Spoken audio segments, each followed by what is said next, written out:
그래서 여러분이 하고 싶은 거 하세요. 마음대로. 젊었을 때 내가 한번 세상에서 한번 빛을 보리라 마음대로 술도 먹어보시고요. 우리가 빵꾸 날 때까지. 예배도 안 나오고 싶으면 안 나오셔도 됩니다. 돈도 여러분 그냥 내 거니까 마음대로 한번 써보세요. 그러고 나서 어떻게 하나님이 왜 이렇게 하셨어? 원망만 하지 마세요. 망하는 것도 하나님의 은혜예요. 네, 사무엘하 24장입니다. 사무엘하 24장은 이제 사무엘하의 마지막 장입니다. 다윗을 통한 하나님의 은혜가 다윗의 생애를 마무리하는 시점 가운데 어떻게 나타나는가 보시도록 하겠습니다. 우리 같이 교독하시기로 하겠습니다. 읽겠습니다. 여호와께서 다시 이스라엘을 향하여 진노하사 예, 오늘 본문은 다윗이 인구조사를 했는데 그게 범죄했다라고 얘기를 하고 있습니다. 다윗이 커다란 인생의 오점 가운데 바세바 사건과 또 오늘 인구조사, 이 인구조사를 다루고 있습니다. 이로 인해서 이스라엘 백성들이 전염병을 하나님께서 내리시고 7만 명이 죽게 됩니다. 단 3일 만에 그런 일이 벌어지죠. 그런데 다윗의 인구조사를 한 거 보고 왜 범죄라고 했는가? 우리는 그 이유에 대해서 좀 알아야 될 필요가 있습니다. 병행 기록이 있습니다. 병행 기록인 그 역대상 보시면 역대상에는 이렇게 있습니다. 하나님이 이 일을 악하게 여기사 이스라엘을 치셨다라고 얘기하고 있습니다. 그러니까 이 인구조사한 행위를 악하게 보셨다. 근데 인구조사가 왜 악한 일인가라는 생각을 할 수가 있죠. 왜냐, 인구조사 자체는 뭐 계획을 세우거나 예산을 집행하거나 장기적으로 국가를 경영하는 데 필요한 어떤 인구 센서스를 정기적으로 각 나라마다 각 정권마다 하기 때문에 나쁜 거라고는 할 수가 없어요. 근데 왜 죄라고 말할까? 예전에 이제 구약에 보면 민수기에 보면 이스라엘 백성들이 출애굽할 때도 하나님께서 모세를 통해서 백성들 숫자를 좀 세라, 계수하라고 명하신 적이 있습니다. 그럼 하나님이 백성들의 숫자를 세라고 한 것과 다윗이 인구를 센 거 그 자체만 갖고는 다윗이 인구를 센 건 범죄다 이렇게 단정 지을 수는 없을 것입니다. 그렇다면 하나님께서 왜 이것을 범죄라고 했을까라는 그 이유를 우리가 좀 더 살펴볼 필요가 있다라는 원인이 발생하죠. 보시면 3절에 이렇게 나와 있습니다. 요압이 왕께 이르되 이 백성이 얼마든지 왕의 하나님 여호와께서 100배나 더하게 하사 내 주 왕의 눈으로 보게 하시기를 원하나이다. 그런데 내 주 왕은 어찌하여 이 일을 기뻐하시나이까? 라고 얘기하고 있습니다. 이 말은 뭐냐면 요압이 이 백성 얼마든지 하나님께서 100배나 더하게 하실 수 있는데 왜 굳이 왕이 하나님이 하시는 일을 앞서서 행하려고 하십니까? 그 마음의 동기가 사실은 잘못됐다라는 것을 지적하는 것이죠. 수가 많던 적던 간에 하나님이 이스라엘을 다스린다라는 그 사실이 중요하지 않겠습니까? 라고 이렇게 조언을 했습니다. 근데 다윗이 인구조사를 하는 데 있어서 조금 이상한 구절이 오늘 1절에 있긴 해요. 다윗은 왜 뜬금없이 인구조사를 했을까? 1절에 보시면 여호와께서 다시 이스라엘을 향하여 진노하사 그들을 치시려고 다윗을 격동시키사 가서 이스라엘과 유다의 인구를 조사하라 하신지라 라고 얘기했습니다. 여기서 보면 하나님께서 이스라엘을 치시기 위해서 이제 다윗을 격동시켰다, 부추겼다라고 얘기하고 있습니다. 그래서 인구조사를 했습니다. 그러면 이 사실만 본다 그러면 다윗이 인구조사를 하는 거는 하나님께서 격동시켰기 때문이라고 할 수가 있습니다. 그러니까 다윗은 사실은 하나님의 마음들을 이제 받아갖고 한 거라고 할 수가 있습니다. 이게 왜 범죄가 될까요? 이 구절만 보면 우리가 좀 해석하기가 좀 난해하긴 한데 보시면 다행히도 역대상의 병행 구절에 이렇게 얘기를 하고 있습니다. 똑같은 구절인데 표현을 이렇게 하고 있네요. 사탄이 이스라엘을 괴롭히려고 일어났습니다. 사탄이 하나님의 마음속에 이스라엘 백성의 수를 세워보고 싶은 욕심을 주었대.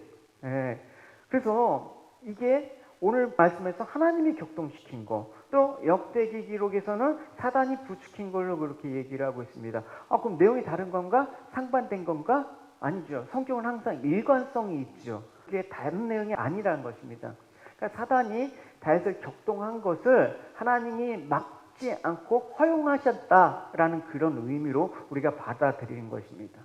특별히 하나님은 두 가지 목적으로 사단을 쓰십니다. 하나는 뭐냐면 이렇게 다윗과 이스라엘 같이 범죄했을 때 징계하기 위해서 사단을 이용하기도 합니다. 또 하나는 욥의 경우는 좀 다른 경우예요. 욥의 믿음을 시험하고 연단하기 위해서 사단이 시험을 허용하신 경우 있습니다. 욥기서를 보면 이제 하늘에서 천상회의가 벌어지는데 사단이 서 있습니다. 그래서 하나님이 욥을 봐라. 욥 같은 믿음의 사람이 없지 않냐? 참 기쁘다라고 하니까 사단이 그 소리를 듣고 욥을 참소합니다. 에이, 그 믿음이 진짜 아니에요. 그거 다 하나님께 받은 게 있으니까 그런 거죠. 만약에 하나님께서 욥에게 주신 그 축복을 거둬가 버리시면 그가 과연 하나님을 찬양할까요? 아니에요. 그가 하나님을 원망하고 또 그 믿음이 참된 게 아니라는 걸 증명이 될 겁니다 라고 얘기해 버리는 거예요. 그러니까 하나님께서 과연 그러냐? 예, 그렇죠. 그러니까 사단이 그런 거예요. 한번 시험해 볼까요? 이렇게 깐죽거리는 거예요. 그래서 야, 그래, 해봐. 단 욥의 생명은 건들지 말고 해봐. 그래서 그의 믿음을 한번 너가 테스트해봐. 이렇게 허락하십니다. 이런 모습은 이제 베드로에게도 볼 수가 있죠. 마태복음 16장 보면 베드로가 주님을 향해서 주는 그리스도시고 살아계신 하나님의 아들이십니다 라고 고백했을 때 이것을 알게 한 거는 사람이 알게 할 수 없다. 하나님께서 이걸 알게 하셨다. 그래서 너에게 복을 준다. 내가 너희 고백 위에 이제 교회를 세운다 라고 얘기하셨습니다. 그걸로 끝나는 게 아니라 이제 예수님께서 베드로에게 이제 내가 고난과 십자가의 길을 갈 거야. 그리고 나는 죽게 될 거야 라고 하니까 베드로가 말리는 것입니다. 그러니까 예수님께서 돌이키시며 베드로에게 이르시되 사탄아 내 뒤로 물러가라. 너는 나를 넘어지게 하는 자로다. 내가 하나님의 일을 생각하지 않고 도리어 사람의 일을 생각하는도다. 그러니까 다른 신앙 고백인데 신앙 고백 자체는 하나님이 기뻐하시는 신앙 고백이었는데 그 신앙 고백을 한 베드로가 사탄이라고 주님께서 책망을 하시는 것입니다. 그러니까 여러분 우리의 생각이 하나님께 사로잡혀 있을 때는 하나님의 거룩한 도구로 우리를 하나님께 드릴 수가 있는데 우리 생각이 사단이 격동시켜갖고 마음을 빼앗겼을 때는 하나님께서 그것들을 책망하신다는 사실을 우리가 아는 거지. 그래서 십자가에 죽는 것이 하나님의 뜻인데 이거는 그렇게 돼서는 안 됩니다 라고 얘기를 하고 있습니다. 당연히 하나님께서 다윗에게 인구조사를 해라. 그래서 앞으로 이스라엘이 이제 국정 운영을 하는 데 있어서 필요한 조직을 너가 좀 잘 세우거라. 이렇게 명령하셨으면 이건 하나님의 일이 되는 거야. 그죠? 근데 이 일이 자기가 이제 욕심이 생겨갖고 사단이 그 마음을 싹 부추겨갖고 이렇게 해버렸어요. 그러니까 똑같은 일이라도 그게 하나님의 일이 될 수 있고 사단의 일이 될 수 있다라는 것입니다. 오늘 보시면 사실은 인구 조사를 하는 이 시점에서 이스라엘은 암몬과 블레셋과 에돔 이 수많은 나라들의 대적을 다 평정한 상태였습니다. 대단히 평화로운 상태였습니다. 그러니까 사실은 군대가 별로 필요 없는 상황 가운데 벌어진 것입니다. 그러니까 하나님께서는 이스라엘에게 약속한 아브라함 때부터 그 약속한 땅의 대부분을 다윗을 통해서 이제 다 차지하게 하셨습니다. 그러니까 이 모든 일의 결과가 사실은 군대의 힘이 아니었다라는 걸 성경은 밝히고 있습니다. 하나님의 도우심의 결과라고 얘기를 하고 있습니다. 성경은 이것을 강조하기 위해서 다윗이 어디로 가든지 여호와께서 이기게 하셨느니라. 다윗이 어디로 가든지 여호와께서 이기게 하셨다. 이걸 대단히 강조하고 있습니다. 그러니까 다윗은 알았습니다. 이 모든 일이 군대나 사람의 힘으로 한 게 아니라는 걸 알고 있습니다. 그런데 왜 이런 실수를 했을까요? 다윗은 누구보다도 이게 골리앗과 싸울 때의 고백이거든요. 누구보다도 하나님 되심을 인정한 사람이었습니다. 여호와의 구원하심이 칼과 창에 있지 아니함을 이 무리가 알게 하리라. 전쟁은 여호와께 속한 것인데 그가 너희를 우리 손에 넘기리라. 이런 고백을 한 다윗이었습니다. 그러니까 이스라엘은 세상의 나라와는 다른 방식으로 운영이 된다. 전쟁은 사람의 수나 말과 병거의 수로 싸우는 것이 아니라는 것을 알았던 사람인데 다윗이 인구조사를 한 것은 마음이 욕심이 생겼다라는 것입니다. 이게 처음에 우리가 살아갈 때는 참 겸손하고 우리 마음이 가난해서 하나님이 기뻐하신 뜻 가운데 하는데 살아보면서 우리가 욕심이라는 게 생기잖아요. 그러니까 다윗도 그런 거예요. 이제 인구를 세자. 인구를 세면서 우리가 얼마나 많은 업적을 이루는가. 그래서 사람들을 알고 공식적인 데이터가 딱 남은 사람들은 이 모든 일이 하나님께서 하셨습니다 라고 얘기 안 하실 거 아닙니까? 왜냐면 사람들은 숫자를 보고 판단을 해요. 뭐 요즘 물가 성장률이 몇 프로, 경제 성장률이 몇 프로, GNP가 얼마나 성장했는지 다 이런 숫자로 우리가 모든 데이터로 판단을 하죠. 그러니까 다윗은 내가 이루는 어떤 업적이나 내 힘을 숫자로 과시하고 싶은 마음이 들었을 거예요. 처음에 가난했을 때 아무런 힘이 없을 때는 그런 마음이 안 들었는데 그런 환경이 되었을 때, 그러니까 여러분 우리가 환경이 사람을 지배한다고 얘기하잖아요, 여러분. 그러니까 내 환경이 하나님 마음을 빼앗아갈 수 있는 환경이라면 어떻게 그 환경을 과감히 끊어내야 되는데 다윗조차도 어려웠다라는 게 그 얘기예요, 여러분. 나는 할 수 있어. 마음만 먹으면 할 수 있어. 그거는 어느 때에 그 환경이 따라주지 않을 때는 가능한데 모든 것들이 갖춰져 있을 때는 이 마음에 이런 카운트하고 싶은 내 욕망을 부추기는 이 사단에 격동하는 이 마음들을 막을 수가 없단 말입니다. 그러니까 그때 하나님께서 어떻게 한다? 하나님께서 막아주시면 되는데 그때 어떻게 그냥 사단이 한번 해봐라.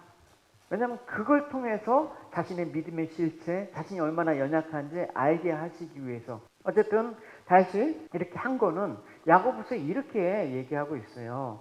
사람이 시험받는 것이 있는데 이게 원인이 뭐냐면 악한 욕심에 이끌려 유혹을 받기 때문이다. 유혹의 주체는 뭐다? 아까 사단이 다윗을 격동시켰다라고 얘기하고 있지 않습니까?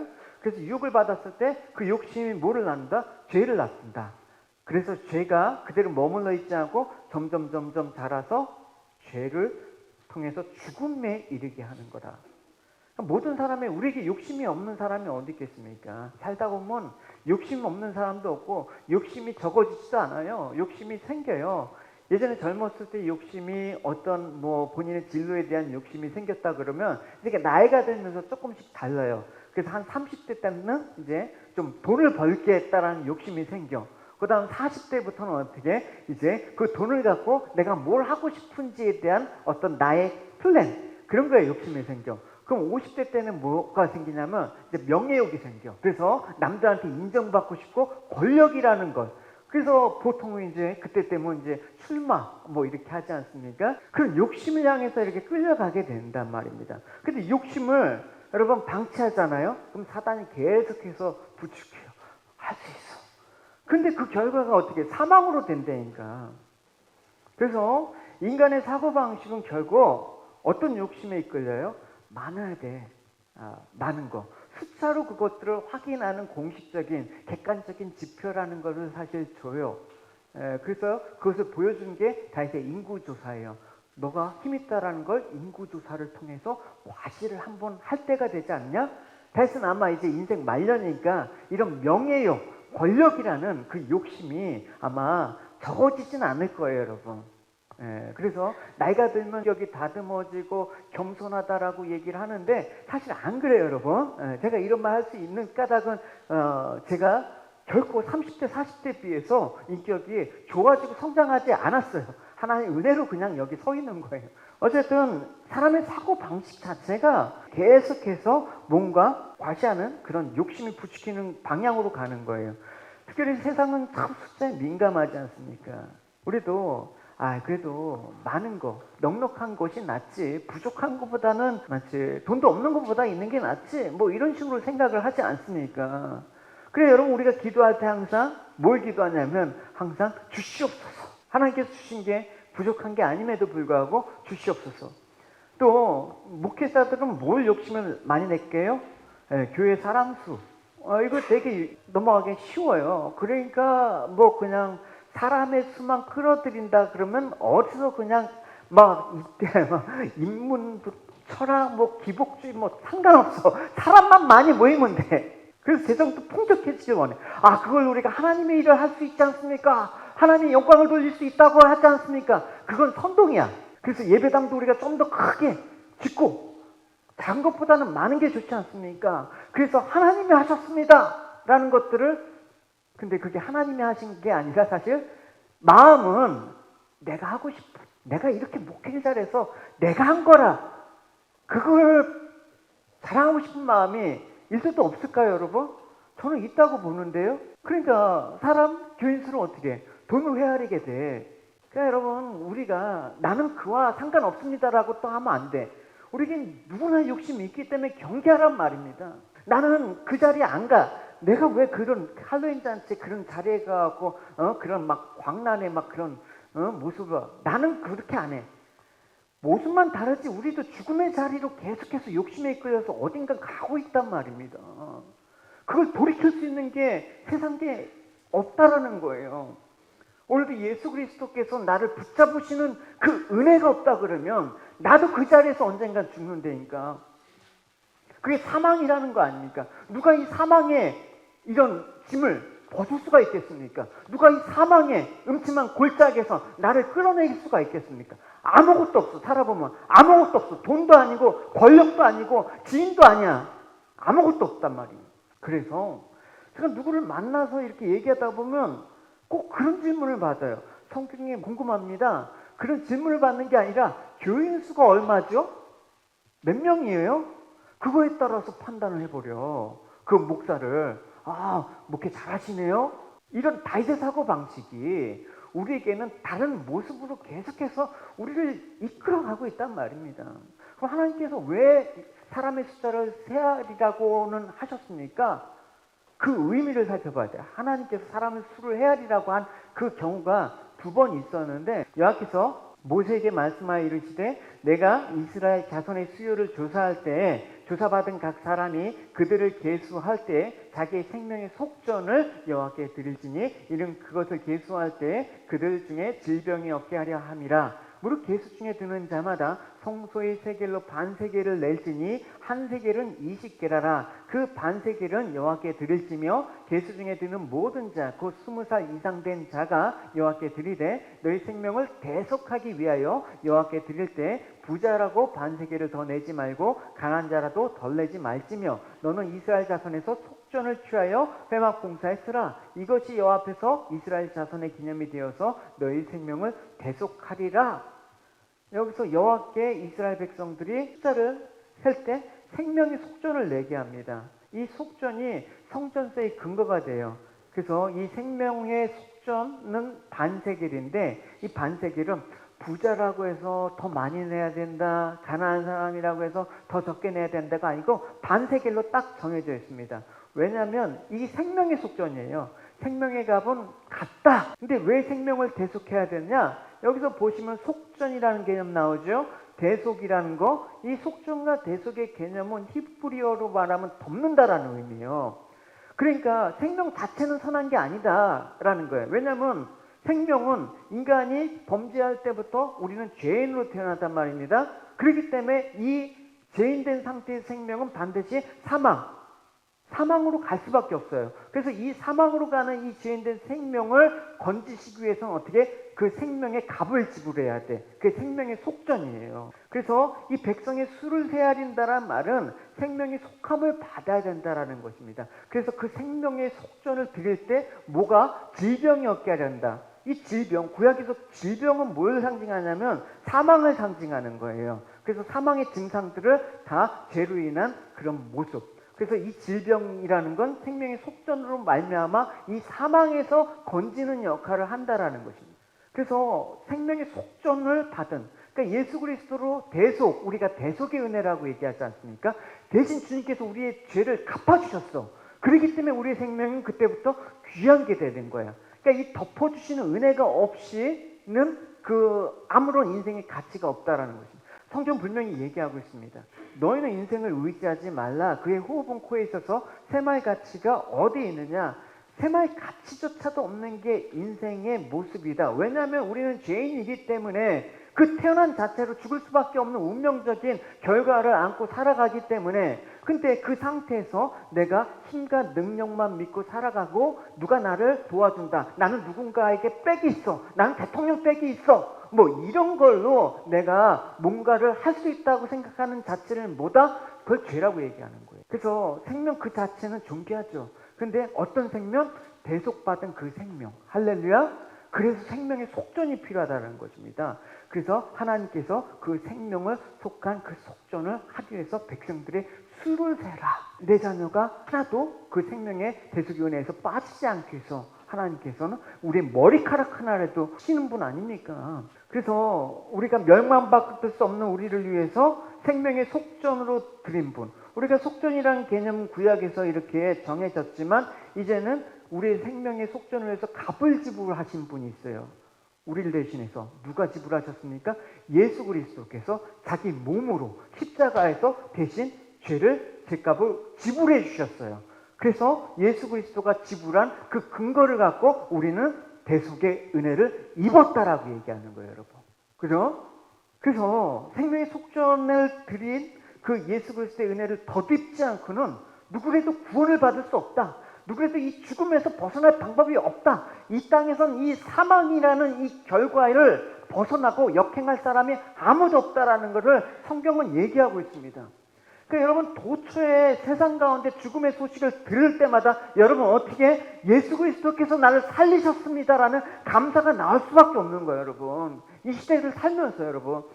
우리 믿음이 왜 약해집니까? 약해질 수가 없어요. 그리스도의 은혜, 대속의 은혜를 아는 자들은 이 사망의 소식으로부터 우리는 더욱더 주님께 감사할 수밖에 없어요. 또 이제 출애굽해갖고 가나안 땅을 이제 가기 직전에 모세를 통해서 인구를 세라. 그렇게 또 두 번째 하나님께서 또 카운트하라고 얘기하셨어요. 이스라엘 자손이 애굽 땅에서 나온 둘째 달 첫째 날에 여호와께서 시내 광야 회막에서 모세에게 말씀하여 이르시되 너희는 이스라엘 자손의 모든 회 중 각 남자의 수를 그들의 종족과 조상의 가문을 따라 그 명령대로 계수할지니 이스라엘 중 20세 이상으로 싸움에 나갈 만한 모든 자를 너와 아론은 그 진영에서 계수하되 각 지파의 각 조상의 가문에 우두머리 한 사람씩을 너희와 함께 하라 얘기했습니다. 그래서 이렇게 인구조사를 했는데 카운트한 출애굽한 숫자가 몇 명이었냐면 모두 60만 3,550명이라고 나와 있습니다. 그러니까 이 60만 3,550명이 이제 출애굽했습니다. 근데 여기서 가나안 땅에 들어간 사람은 몇 명이었습니까? 네, 2명밖에 없었어요. 2명. 누굽니까? 여호수아와 갈렙 2명밖에 없었습니다. 나머지 다 죽었습니다. 그러니까 이 사건의 계기가 된 그 시초가 12명 가나안 정탐꾼 사건 아시지 않습니까? 정탐을 했는데 여호수아 갈렙만이 들어갈 수 있다. 하나님의 약속의 땅에 우리는 하나님의 약속만 믿고 가면 들어갈 수 있다. 가나안 땅은 천국을 상징하는 거 아닙니까? 그런데 다른 10명의 정탐꾼들은 각 지파의 대표니까 우리는 못하겠다. 그 가나안 땅은 그렇게 말 호락호락한 것이 아니다. 거인과 엄청난 무기가 있어. 그래서 우리 다시 애굽으로 가자. 다시 죄악된 세상으로 가자. 그러니까 하나님께서 이건 단순히 불순종의 그런 차원이 아니라 하나님 언약 자체를 믿지 않는 거야. 하나님 말씀 자체를 믿지 않는 거야. 하나님이 구원을 주셨는데 하나님께서 천국을 허락하셨는데 그거 자체를 믿지 않은 거야. 그래서 인구에 카운트되지 못한 20세 이하, 여기서 20세 이상만 성인으로 카운트되니까 성인 남자만 이제 광야 40년 동안 이제 훈련을 받았어. 말씀으로 훈련을 받았어. 그래서 정말 하나님 말씀을 왜 따라야 되는지 하나님께서 그들의 삶 40년 동안에 친히 보여주셨습니다. 우리 광야 인생이라고 얘기하지 않습니까? 이때 동안 어떻게? 우리는 말씀으로 훈련을 받는 거야. 사람이 떡으로만 사는 게 아니라 하나님의 말씀으로 산다라는 걸 훈련을 받아서 우리가 살아가는 지금 과정이 있다라는 거예요. 그래서 그 두 번째 이제 가나안 2세대들이 성인이 되지 않았습니까? 그때 1차 때 카운트 되지 않은 숫자. 그 숫자가 몇 명이었냐면 이렇게 병적부에 오른 이스라엘 백성이 모두 60만 1,730명. 거의 그 1세대와 별 차이가 없어요. 이걸 통해서 얘기하는 건 뭡니까? 사람의 수나 인간의 힘으로는 약속하신 땅에 갈 수 없다. 그 나라 갈 때 우리들은 예수님만 의지해. 할렐루야. 예수님만 의지해. 나는 구원 열차 타고서 하늘 날아가죠. 돈으로도 못 가요. 힘으로도 못 가요. 하나님 나라 뭘로 가? 예수님만 의지해. 그래서 하나님 나라는 마음이 온유한 자. 온유한 자는 뭡니까? 자신의 힘을 의지하지 않고 오직 하나님의 약속만을 신실하게 믿는 자. 그 사람만이 들어갈 수 있는 나라다라고 하는 것입니다. 그러니까 이 단계까지 훈련이 필요해. 사실 이제까지 하나님께서 했지만 인생 말년이 되니까 이제 욕심이라는 것들이 생기고 우리가 평생 한결같이 일정하게 하나님께 나가면 얼마나 좋겠습니까? 우리는 왔다리 갔다리 하지 않습니까? 높다 낮았다. 오늘은 충만했다. 오늘은 완전히 탕자가 되지 않습니까? 왜 그렇습니까? 욕심이 생기기 때문에. 한 주일 동안 여러분 살아보면 여러분 거룩한 데 나와 있습니까?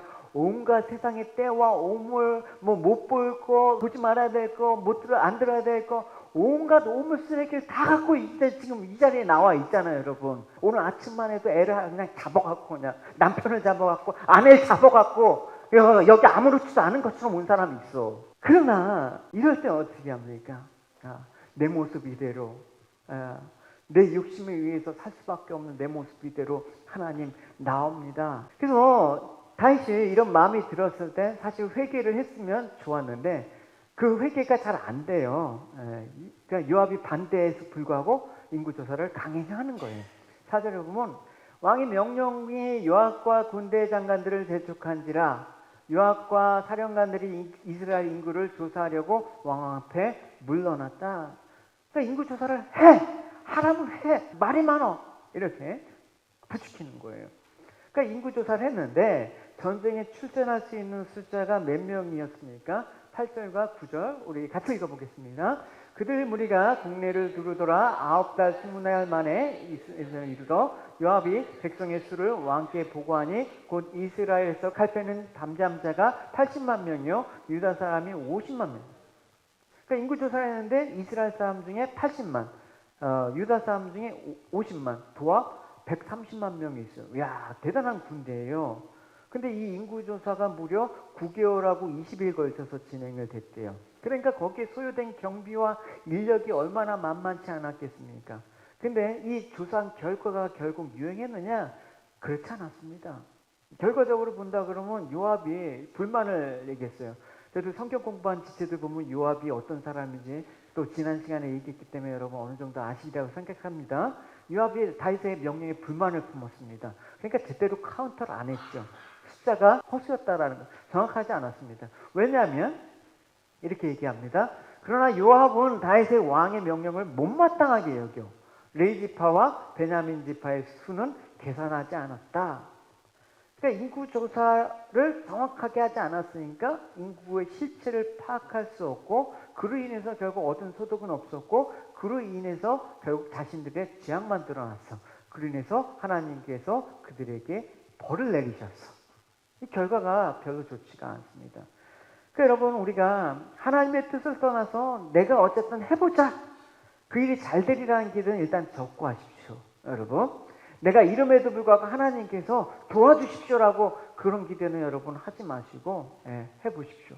해서 망하는 것도 사실 은혜예요. 여러분. 다시 어떻게 보면 이걸 통해서 망해서 벌을 받았기 때문에 하나님의 은혜 자신의 죄악된 모습을 깨달을 거예요, 여러분. 그래서 여러분이 하고 싶은 거 하세요. 마음대로. 젊었을 때 내가 한번 세상에서 한번 빛을 보리라 마음대로 술도 먹어보시고요. 우리가 빵꾸 날 때까지 예배도 안 나오고 싶으면 안 나오셔도 돼요. 돈도 여러분 그냥 내 거니까 마음대로 한번 써보세요. 그러고 나서 어떻게 하나님이 왜 이렇게 하셨어? 원망만 하지 마세요. 망하는 것도 하나님의 은혜예요, 사실. 우리가 잘하는 탕자의 비유 있지 않습니까? 탕자가 아버지의 품을 떠나서 다 할 수 있을 것 같았지. 아버지 재산이 1, 2푼인가? 금수저 아들로 태어났는데 아버지의 재산을 가지면 내가 뭔들 못하랴 하고 다 갖다가 그냥 거덜냈잖아요. 세상이 그렇게 만만해? 탕자의 그런 돈을 속이면서 갈취하면서 유흥과 오락에 빠져서 다 그래서 아무것도 없지 않습니까? 돼지 열매나 먹고. 근데 한 가지 잘한 게 있어. 그걸 인해서 뭘 깨달았어요? 아버지께 돌아가리라. 할렐루야. 망해도 좋습니다. 근데 그거 한 가지 여러분 꼭 하셔야 돼요. 아버지께 돌아가리라. 할렐루야. 시편에 보시면 여호와께서 집을 세우지 아니하시면 세우는 자의 수고가 헛되며 여호와께서 성을 지키지 아니하시면 파수꾼의 깨어있음이 헛되도다. 너희가 일찍이 일어나고 늦게 누우며 수고의 떡을 먹으며 헛되더라. 그러므로 여호와께서 그의 사랑하는 자에게 잠을 주신다. 그러니까 오늘도 여러분 우리가 다윗처럼 끊임없이 내가 한번 해본다. 내 힘으로 뭔가 잃어버리고 과시하고 싶은 마음도 있습니다. 사단은 항상 우리의 숫자 많고 적음으로 인간을 격동시키는 거예요. 우리가 사람을 평가할 때 여러분 어떤 일 하면 그 일이 어떤 일인데 그 일을 통해서 너가 어떤 걸 하고 싶어, 어떤 비전이 있어, 이런 걸 안 물어봐. 그 일을 하면 야 얼마 받아? 얼마 받아? 야 이렇게 받아. 좋은 직장이네. 내용 볼 필요 없어. 여러분 그러면 안 되잖아요, 여러분. 그러니까 많은 수를 내서 자꾸만 우리가 격동을 해. 과실하고 싶어. 뻑 있는 거야. 하나님 앞에서 뻑이면 큰일 나요, 여러분. 여러분 또 반대의 경우 내가 너무 가진 게 없어. 뭐 내실 게 없어. 숫자가 적어. 카운트할 게 별로 없어. 그러면 어떻게 해? 스스로 실망하게 돼. 숨어버려. 위축해. 내 꼬라지가 이런데 사람들 앞에서. 이것도 바보 같은 거야. 있어서 교만한 것도 바보고 없어서 쪼그라드는 것도 바보야. 그래서 젊은이들 보면 사람들이 빡빡하잖아. 그죠? 청년 빡빡하지? 사는 게 빡빡하잖아. 그래서 여러분 어떻게 해? 잠깐 부추겨. 젊었을 때 많이 모아야 돼. 젊었을 때 실력을 키워내. 그 부정한다라는 게 아니라 자꾸만 그 사고 방식으로 살면 내 자신을 잃어버려. 여러분 그 자체가 부자야. 그래서 사람을 자꾸만 이렇게 많고 적음에 따라 분류하니까 참 우리가 눈으로 물리적인 어떤 힘을 쫓아가게 되는 것입니다. 사단은 이때를 놓치지 않는 거야. 이때 다 부추겨. 격동을 시키는 거야. 이때 하나님께서 그냥 내버려 두는 거야. 막으시면 이게 여러분 때로는 교육이 안 될 때가 있으니까. 그래서 이제 사단이 부추기는데 뭘 부추깁니까? 사단 하나님을 떠나. 요즘 사단이 얼마나 IQ가 높은데 그런 방식으로 일하지 않고요. C.S. 루이스에 보면 스크류테이프의 편지에 보면 그런 내용들이 잘 나와. 그래서 어떻게 하나님께 예배해, 하나님께 기도해.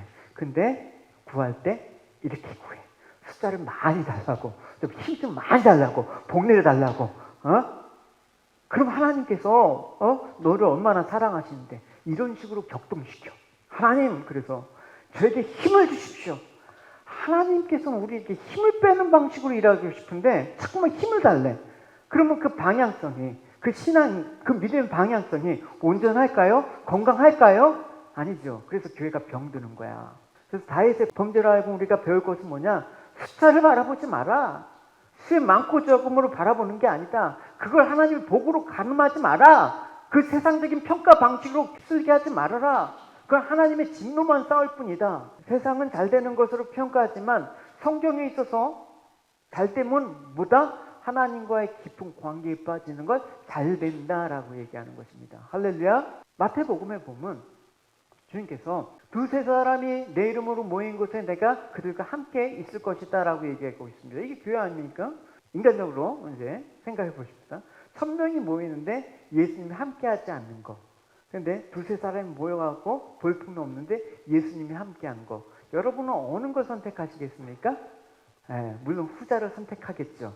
근데 여러분 조금 더 솔직하면 저는 그렇게 얘기할 거예요. 저는 전자도 아니고 후자도 아니고 둘 다입니다. 많이 모여서 예수님이 함께하는 거, 이렇게 욕심을 부릴 겁니다. 이러면 안 된다라는 거야. 이러면 어떻게? 사단이 고통을 탁 노려서 그렇지. 그럼 많이 모이게 하려면 어떻게? 이래서 이제 완전 복음하고는 상관없는 아주 이상한 메시지가 가는 거야.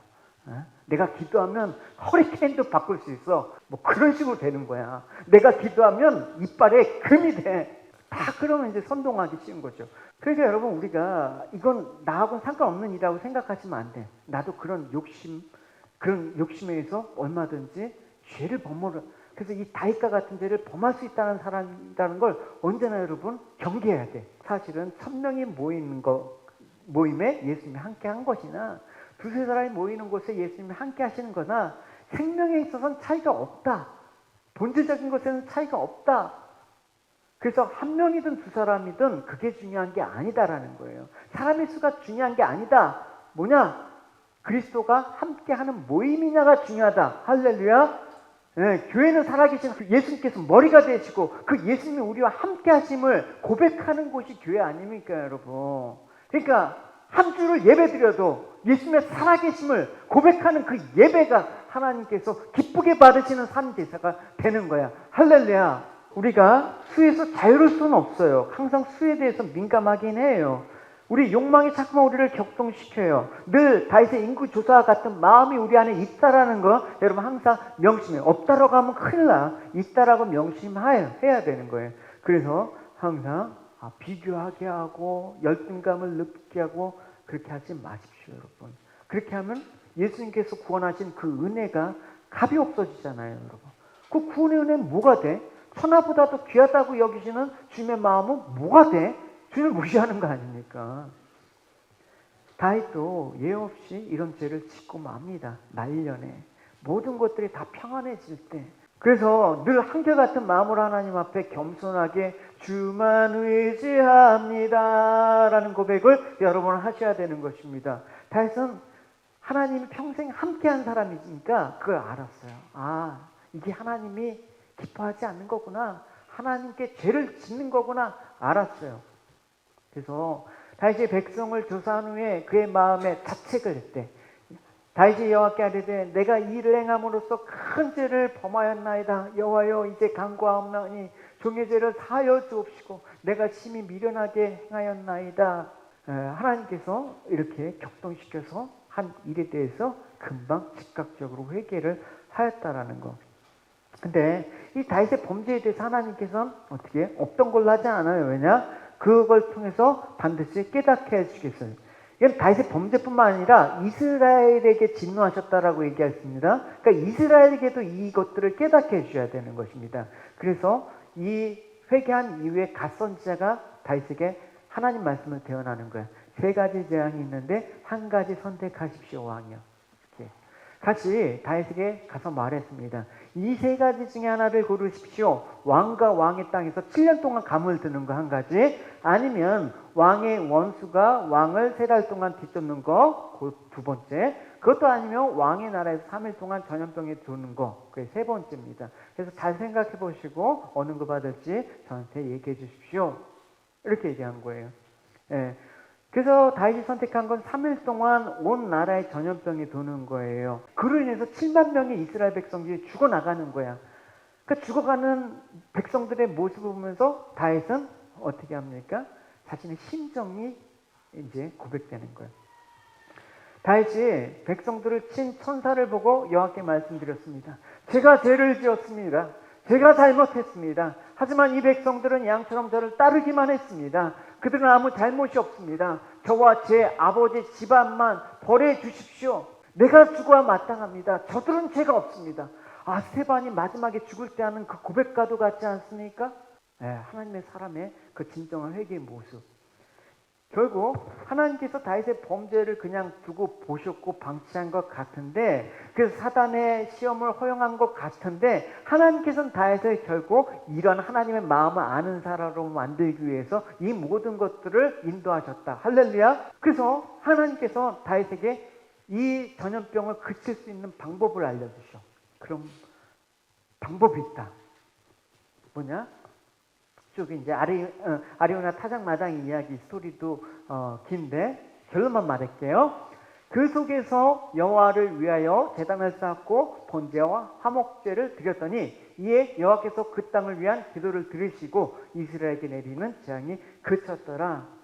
그 하나님께서 진노하시고 재앙을 내리시는데 그 재앙은 무엇으로 그치느냐? 그걸 하나님께서 말씀하고 싶은 거예요. 결론은 번제와 화목제물로 인해서 이스라엘이 그 회개의 기도를 들으시고 재앙을 그친 것을 하나님께서 이스라엘에게 경험하게 하신 거예요.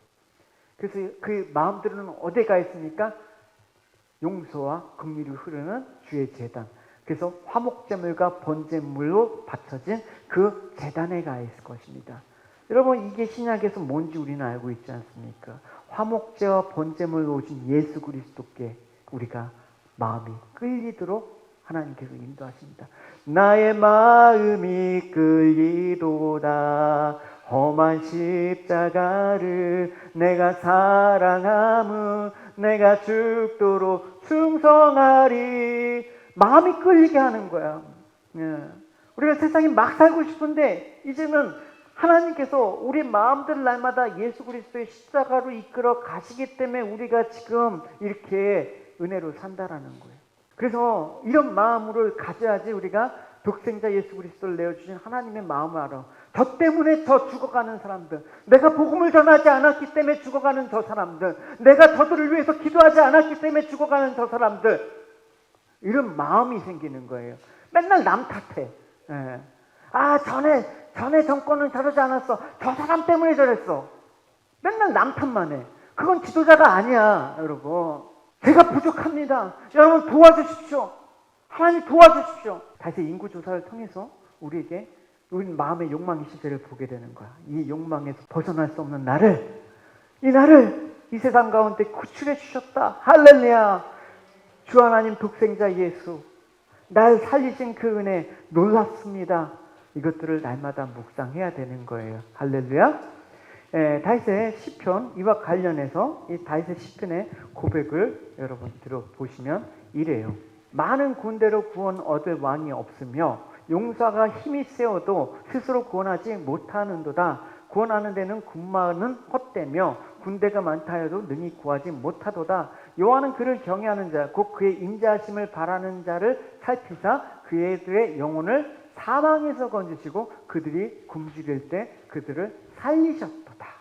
사람들은 자신이 좋아하는 또 원하는 것만 달라고 합니다. 사람들이 자신이 좋아하고 원하는 것을 얻는 것을 즐거움으로 삼고자 합니다. 그러나 성도는 허물을 사하시고 죄를 가려주시는 하나님, 그 하나님의 사랑과 인자하심과 자비하심으로 자기를 지키시고 도우시는 분, 그 하나님 한 분만으로 됩니다라는 고백을 해야 되는 거예요. 하나님의 인자하심은 독생자 예수 그리스도의 십자가에서 우리는 확인할 수가 있죠.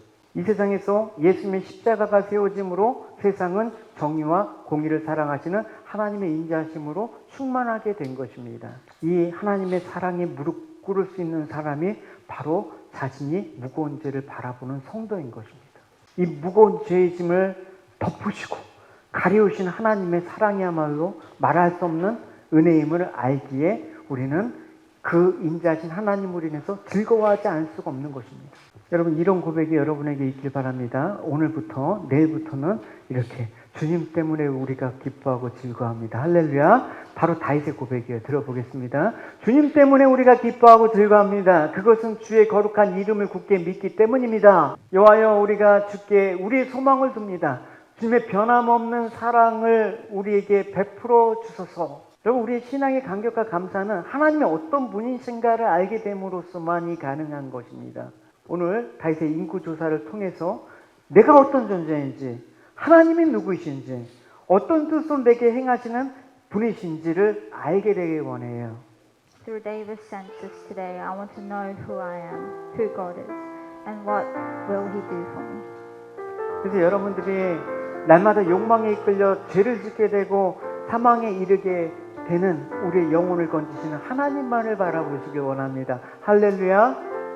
하나님만으로 즐거워하시는 여러분이 되시길 축원합니다. So I pray that you can live happily with God, who rescues our souls that are led by desire and lead to sin and death. 네, 우리 같이 말씀을 생각하시면서 기도하시겠습니다. 인구조사를 한 다윗의 모습을 통해서 하나님이 정말 원하시는 삶들이 뭔지 하나님 알길 원합니다. 우리 삶의 자리에서 항상 좁은 길일지라도 험한 길일지라도 하나님, 우리 존재가 계속 하나님으로 인해서 하나님 알아가게 되고 세상의 많고 적음에 휩쓸리지 않고 욕망에 격동되지 아니하며 하나님 원하시는 뜻 가운데 살아가게 달라고 우리 함께 말씀을 생각하시면서 기도하시겠습니다. 하나님 아버지 감사합니다.